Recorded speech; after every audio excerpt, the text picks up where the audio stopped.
Welcome to the Land Your Bet Sports Betting Show. Game 5 here in the NBA Finals. Coming off 3 units lost in that last game 4. A couple unders that did not hit. Got a few different looks with some similarities, but definitely have some looks that are based on what we saw in the last game. A couple things switched up there with the lineups, with the rotations as well, and the minutes for some guys. So we're going to take a look at what we need to know here for Game 5. If that all sounds good, give this video a like. Let's get right into it. First 3 games of these series, we saw Cason Wallace starting there for OKC. Then the last game, we had Hartenstein come back in and start. He still saw 21 minutes, and Wallace is not getting back up to 30 the way that he was. It's Caruso who comes in and takes over at times, and that obviously switches things up for the matchups here. But when we saw Hartenstein out there, a couple things definitely were impacted, including who he's guarding. We'll talk about that in defense in a minute, as well as who's Holmgren guarding, right? Things change up, and that impacts both teams very, very heavily. The way that this is going to match up here for OKC on offense is Indy going to be playing pretty much straight up. Nembhard, SGA, Halliburton, Dort, Nesmith, Williams. That's what we see. Then Siakam goes back to Holmgren, and Turner and Hartenstein battle it out, at least on this side of the ball. But interestingly, on the other side of the ball, the OKC Thunder match up a little bit differently. They started with Hartenstein on Siakam, right? Not on Turner. They kept Holmgren on Miles Turner out there because they do want him to be the one shooting, it seems like, right? Now, it did affect Siakam in the fact that he now shot a few more threes because he didn't have Jalen Williams guarding him, right? So everything gets mixed up here in a way that certain guys get a little bit different matchups. Siakam especially is going to be a guy that when he has Hartenstein or not Chet Holmgren on him, not J-Dub on him, Jalen Williams, then Siakam's going to be a little bit more of a playmaker and a three-point shooter as a result of having a big like Hartenstein on him. He also had Kenrich Williams on him a bunch out there, so he's definitely going to be in position to get a few more threes because of Hartenstein being a little bit more of a participant in this game now. As we head back home for OKC, just want to make clear, they're still very much so better at home in the playoffs than away. They had a good fourth quarter in that last game 4 that really saved this series for them. Other than that, they still looked like the same team on the road that they've been in the playoffs, which is an 108.5 rating on offense, 54.5% true shooting, as opposed to all those numbers there when they're at home, which are increasingly better. So obviously this is telling us probably going to be a bigger offensive game for the first 3 quarters, especially for OKC, than we saw in the last one. I would argue the 14 free throws that OKC saw in quarter 4, big reason that they're still alive. Why did they have that many free throws? I'm not saying it's because of Scott Foster and company, but it was an obvious sort of referee game in game 4. As always, going to be using Props Madness here on the show. If you are interested in using the #1 sports betting research tool around for all things hoops, definitely recommend using promo code LYB. That'll get you 25% off your first month. It'll also get you a free 7-day trial. If you want to check it out, try it out for yourself before you jump into things here. But let's get into it. I'm going to go through most of these players once again, as I usually do. Starting with SGA, still a pretty similar look for me. I think he's good for the 30-plus points. 35 is pretty absurd, but 30-plus points is something that I'm going to continue to bank on him doing in this series. And I like an under on the other things here. Again, if you want to take that and combine it with under on the assist, that's cool. But interestingly, if you combine over or 30-plus points for him with under 46.5 PRA, you're going to get about closer to 3-1 on your money, about plus 270 or so on a couple of these books offering that kind of parlay for us. Obviously, it's risky because you're including the points in the under on the PRA, but you think he's going to get 30-plus. If he gets 30 to 34 points, that still leaves us at like under 11 or 10 RA. And if you want to play that by itself, that's basically what it's at, 11.5 plus money. Totally understand that. But I like this little parlay that gets us better than 2.5 to 1 on our money. He's done that now in 3 of 4 games in the series. And look, he needed the big fourth quarter to get above the 30 points that he had in this last game. But I think he's probably likely to play a bit better at home, as he's done in the first couple games of this series as well. And then the rebounds and assists, I would still be going slightly under on that, especially on the dimes by themselves. 2 games in a row, J-Dub proved me wrong with the PRA as I tried to go under on 32, 33.5. I still think this is a fair number at 33.5. He has shown a ton more aggression, though, and when we have Hartenstein on the floor, once again, now he's a lot more involved in the perimeter than he even was prior to this, right? And his usage rate in these last couple of games has gone way up, which is a big reason for it, especially in the fourth quarter, right? Now, the usage rate in this last game, all the way up to 32%. Previous game was about the same, 30.7%. Previously to those games, 25%, 23%, 25%, right? He was in the mid-20s. He's taken a step forward right now. So it's tough for me to go under on him once again, although once again, that's where I would lean. I do think an interesting bet that I found here, if you can play it, is the rebounds in the first quarter for J-Dub. I think the minutes will continue to be a little bit higher for him. He played 11 minutes in the first quarter of this last game. They've shown now, Dagnall and company and the coaching staff for OKC, they showed that they were willing to take Shea out for a little bit in the first quarter last game, give him a bit more of a breather in the second quarter as well, in fact, and just sort of save him for the end of the game with a few more breathers so that he's not completely worn out by the fourth quarter, like he was in this last game where he was ready to go because they got him a few breaks. That does leave a few more minutes available for J-Dub in the first quarter, I would imagine. And these boards for him in the first quarter, he's been very aggressive. And now, especially, he's going to be guarding Nesmith most likely. If Hartenstein starts again, putting him on Nesmith only makes me like the rebounds a little bit more for him because he's guarding a guy who's mostly in the corner and he's playing off of him a bit to be able to come in and get those boards and help out down low. So the first quarter rebounds I really like for him. The rebounds themselves are still at a very beatable 5.5 number, which I think is going to be good for him. The chances should be a bit higher, like 11 in this last game, again, because he was guarding Nesmith a bit more. So it makes me scared to go under, like I said, on anything. But the rebounds are what I'm honing in on for him right now as Nesmith becomes more of his primary matchup. I've been trying to go under on the RA with Chet, and he proved me wrong with the boards. Got to just eat that humble pie. 20 rebound chances. He was out there for 37 minutes. I didn't think he was capable of getting back up to 35 minutes if he wasn't playing incredibly well on offense. And by that, I mean scoring a lot. He played well. He was efficient. He only had 9 shots, but he still hit 4 of 9, 6 of 6 from the free throw line. Played fairly aggressively on offense. The key here is I don't like the assists. He had 1 assist on 0 potentials last game. Asking how that happens, there was a little bit of discrepancy between the human scorekeeper and the automatic computer tracking data that tracks potential assists. So this dude gave him an assist that the computer probably wouldn't have given him, right? Whoever was keeping stats in Indy there in game 4.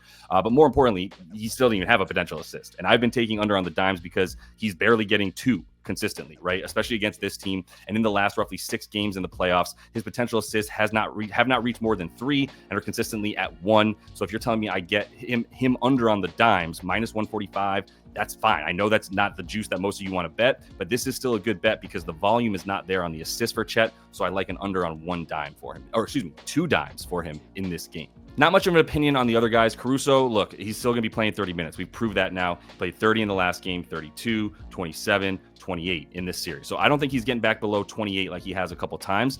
Sans a blowout. If there is a blowout, then yeah, Caruso's a guy that will lose some minutes because they want to give their vets a bit more rest. That said, I don't see blowout in this one. I think 9.5 is probably too high if you're asking me. Still be looking at the Pacers in this series if you're going to be giving me 10 points on a spread there. Obviously, in game 2 was the one that they'd covered. They hit that with the 16 points, but Carlisle gave up in the beginning of the fourth quarter of game 2 and just wanted his guys as healthy and as fresh as possible for game 3. There's no way you do that in game 5. This is too pivotal. They don't have a series lead anymore like they did in game 2, where they could afford to just sort of rest guys and keep them fresh for the next game.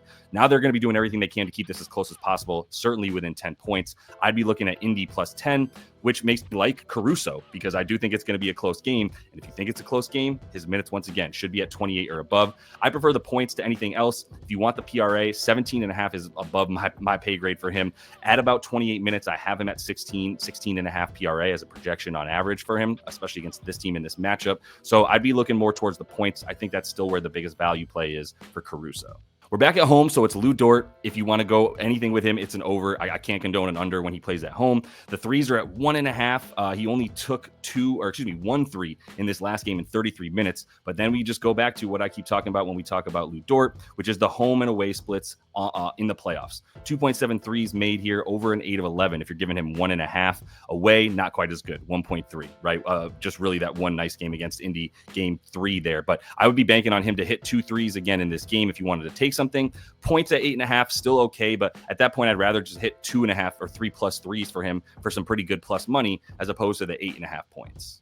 Hartenstein, I'd be leaning to the over. Now, I'm not going to bet this, but I just wanted to at least touch upon some stuff with Hartenstein because what we saw here in game 4 was 10 minutes of the double big lineup. We had Hartenstein and Chet on the floor for 10 minutes in that game, which was the most of any game in the series so far where they played together at the same time. Well, in those minutes, they had a 68% rebound chance percentage. They won all of the rebounds. In fact, Indy did not get an offensive rebound in all 10 minutes that Hartenstein and Chet were on the floor at the same time as each other. And now that we have Hartenstein starting again, which, look, I can't guarantee you that's going to happen in game 5. I don't know if he's going to mix it back up and go back to Wallace in the starting lineup. But as soon as we see Hartenstein out there in the starting lineup, I think we should bank on him getting back to up to 20+ minutes, in which case it makes me scared to go under on him on like PRA, any of this kind of stuff. I'd be avoiding the under, even though it seems like a good bet because he has not done much at all in this series for Hartenstein. I think the minutes might be back up to 20+ for him. Hard to project here with Dagnall. So it's more of a stay away is my bottom line. But if you were going to bet Hartenstein, I'm just cautioning against a clear, just blatant under because of the fact that he's probably going to get a few more minutes once again.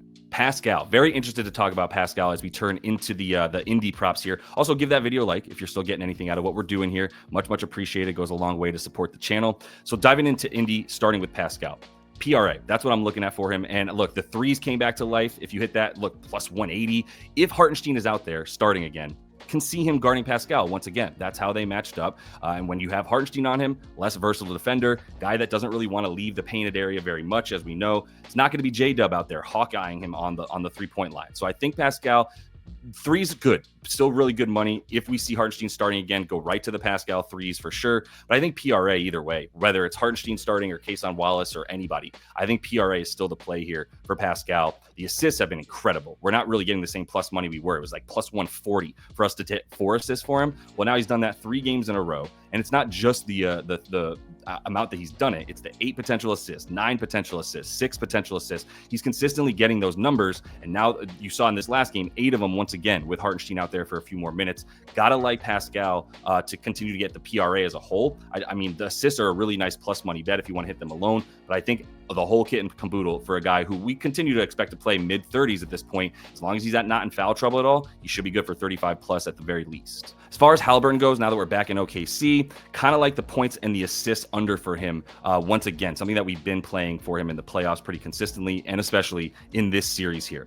The key is going to be, if you look at the last, basically, let's just look at this series here, right? In the last 4 games that they've played, the potential assists are really what stand out to me as really just not good, right? In terms of the potentials at this point in this series, he's averaging 14.5. To get 9 assists is a lot, man, right? So that's a big reason I like to fade the total here for him. The points and assists as a whole, I think, are still a good under, even as well as he played overall. Like, he was 1 for 7 from 3 last game, and it was definitely bad shooting, but they were on it, right? They were stuck to him after he hit 4 threes in game 3. They were like, that's not happening again. We're going back to that overly tight defense above the break for Tyrese Haliburton. So points and assists, I still like an under. If I was going to go back to an over, we're still getting decent odds on the over here, 2.5, at least the line here for him to get 3 turnovers. But he's averaging 100 plus touches per game in this series.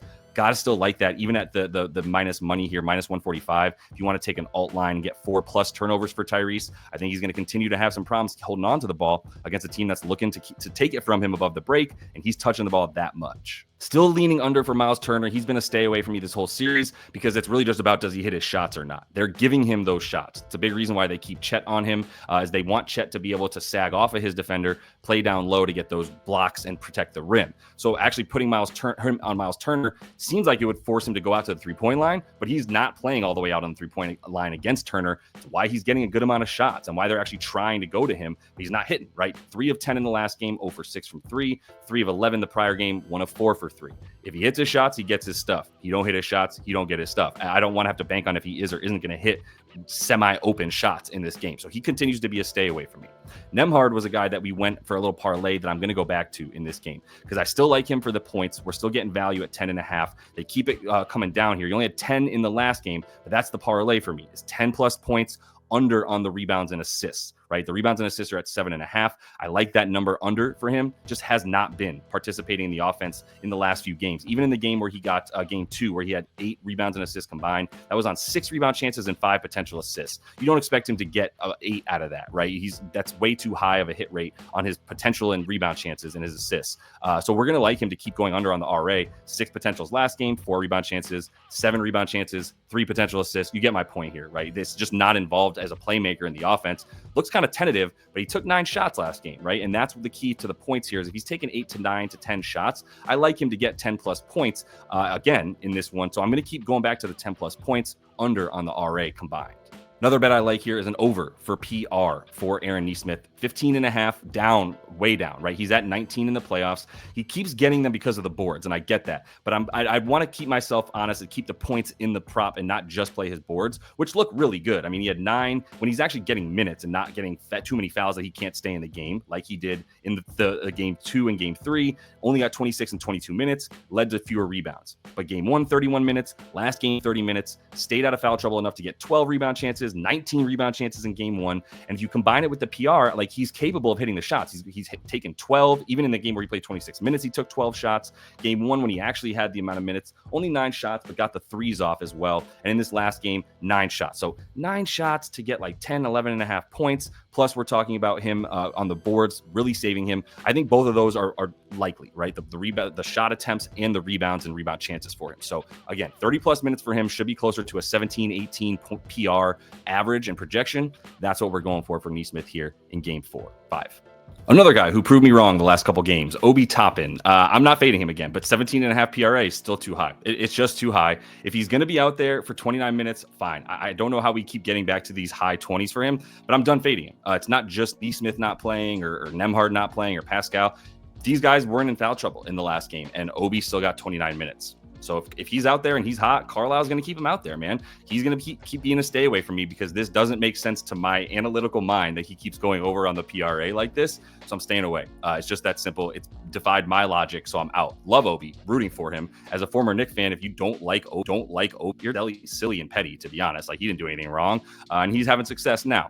Benedict Mathurin, I told you guys in the last game, I don't know how you can trust that he's just going to keep getting 22 minutes. He got 14 in this last game. Just where his floor is, 14 to 22 minutes. That's what he's expected to play. I don't know if he is going to play 14 or 22, so I don't want to have to bank on him hitting 70% of his shots once again to get over this if he plays only 14 minutes, right? That's why I'm out on him. But TJ McConnell, I'm going right back. We went on the PA last game. He had 10, right? We needed him to get 12 because it was at 11 and a half. Wouldn't have even gotten the 10 and a half that we needed on the PA. He had 10 potential assists. So that hurts. That hurt a lot. That 10 potential assists, couldn't get 2 more out of that. 4 on 10, 4 assists on 10 potentials. Yeah, you expect that. Didn't get it. Unlucky. I'm going right back to it. Still something that continues to hit consistently for us. The points even better, obviously, but the assists, he's had so many potentials. We're still getting value on that. I like adding that. It saved us in a couple games. So going to keep going to the PA, not just the points for him. And then you know what it is with Ben Shepherd. We're going back to the under on the assists. Shout out my guy Chris from the live show, who helped me see this a couple games ago. And now we're still at 1 potential assist per game or so for this dude. Happy to take the under half assist. This is about the end of it for me. Minus 145. If he gets it again and under again, and then it's like minus 200, I'm out. But I'll take the minus 145 for him to not get an assist. Once again, 12 minutes might have been high. He could still be playing 8 or 9 in this next game. That is all the time I have for you guys in this one. Make sure that if you want to check out the WNBA bets we have going on still, head over to the description of the video. That'll take you to the WAP.com link for you. Get yourself a nice season pass, a little discount on the WNBA bets that we're making in there. So hope to see y'all in there. Until I do, happy betting.